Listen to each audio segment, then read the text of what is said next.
हमने फार्मूला बताया था नंबर 1, वृत्त का क्षेत्रफल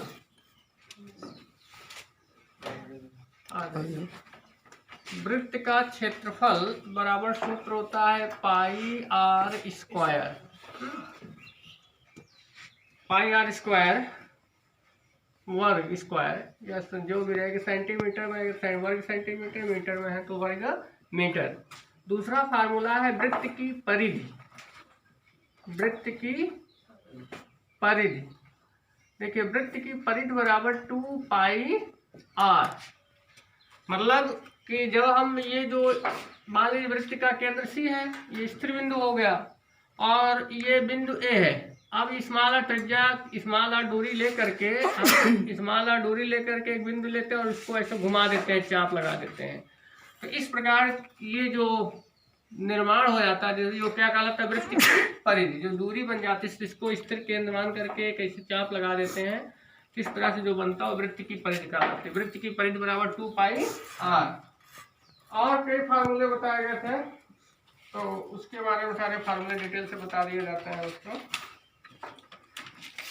तो वृत्त का क्षेत्रफल पाई आर स्क्वायर, वृत्त की परिधि बराबर क्या होता है 2 पाई आर। आगे देखिए क्या होता है फार्मूला।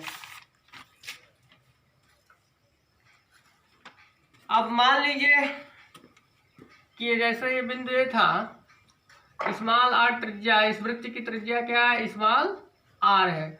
अब हम इस वृत्त इसकी परिधि पर दो बिंदु, एक बिंदु ए ले लेते हैं, दूसरा बिंदु क्या ले लेते हैं, बी ले लेते हैं। इस वृत्त की परिधि पर दो बिंदु ले लेते हैं, एक बिंदु ए, दूसरा क्या है, बी। और मान लेते हैं कि ये जो सेंटर केंद्र है, इस वृत्त के केंद्र पर कितना कोण बनाता है, इसको थीटा मान लेते हैं। क्या मान लेते हैं, थीटा। तो ये ए बी क्या है, लघु चाप है। ए बी क्या कहलाता है, ये लघु चाप हो जाएगा।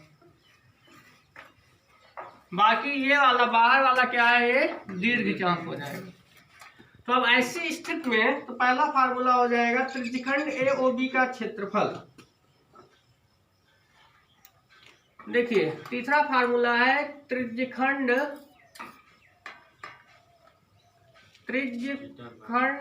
AOB का क्षेत्रफल बराबर, जब इस हिस्से, इस छोटे हिस्से का क्षेत्रफल निकालेंगे, AOB लिख दिया यहाँ पे सी है, अगर इसको चाहे वो बना देते हैं।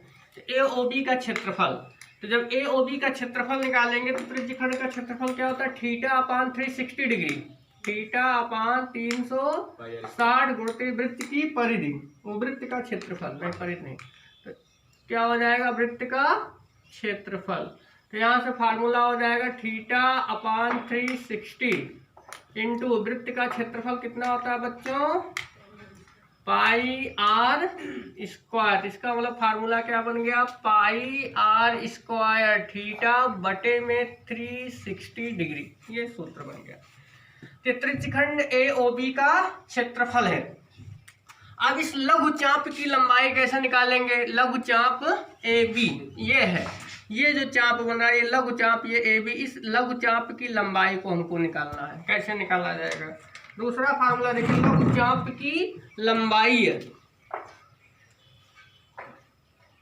लघु चाप की लंबाई बराबर सूत्र होता है theta upon 360, theta upon 360 into वृत्त की परिधि गुणते वृत्त की परिधि, ये है लघु चाप की लंबाई।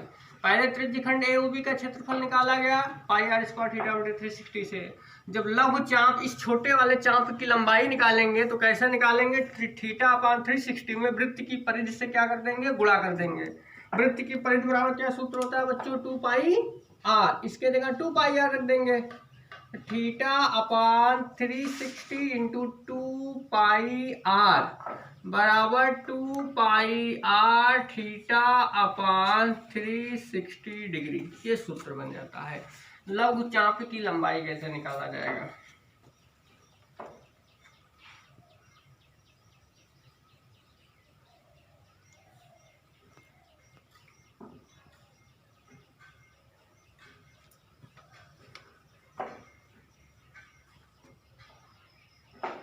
फार्मूला है वृत्तखंड का क्षेत्रफल, वृत्तखंड का क्षेत्रफल। तो वृत्तखंड का क्षेत्रफल निकालने का फार्मूला होता है बच्चों pi theta upon 360 minus 1/2 sine theta कोष्टक के बाहर आर स्क्वायर। ये फार्मूला है वृत्तखंड का क्षेत्रफल। वृत्तखंड का क्षेत्रफल बराबर pi theta upon 360 minus 1/2 sine theta कोष्टक के बाहर आर स्क्वायर। ये दूसरा फार्मूला हो जाएगा। वृत्तखंड की परिधि कैसे निकालते हैं? वृत्तखंड की परिधि, वृत्तखंड की परिधि बराबर सूत्र होता है यल प्लस, यल मतलब चाप जो भी दिया रहेगा, चाप की लंबाई यल, ये जो लघु चाप की लंबाई ये यल दिया रहेगा, plus 2 pi are theta upon में 360 डिग्री। ये अगला सूत्र हो जाएगा। वृत्तखंड की परिधि बराबर l plus 2 pi are theta upon 360 degree.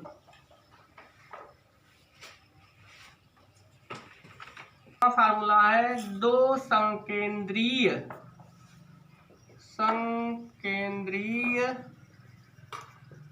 वृत्तों का क्षेत्रफल। तो दो संकेंद्रीय वृत्तों का क्षेत्रफल कैसे निकालेंगे? पाई बाहर हो जाएगा r1 square minus r2 square से। हाँ, बड़े वाले वृत्त के क्षेत्रफल में से दूसरे मतलब छोटे वाले वृत्त के क्षेत्रफल को घटा देंगे तो दो संकेंद्रीय वृत्तों का क्षेत्रफल आ जाएगा। मतलब संकेंद्रीय मतलब जिनके केंद्र एक ही हो। अगला है r त्रिज्या वाले वृत्त के अंतर्गत बने वर्ग का क्षेत्रफल। 8वां फार्मूला है स्मॉल r त्रिज्या वाले वृत्त के अंतर्गत बने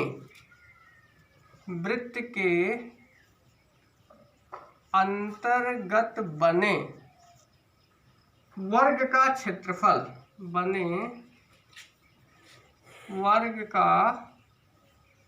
क्षेत्रफल बराबर 2r स्क्वायर। ये फार्मूला होता है।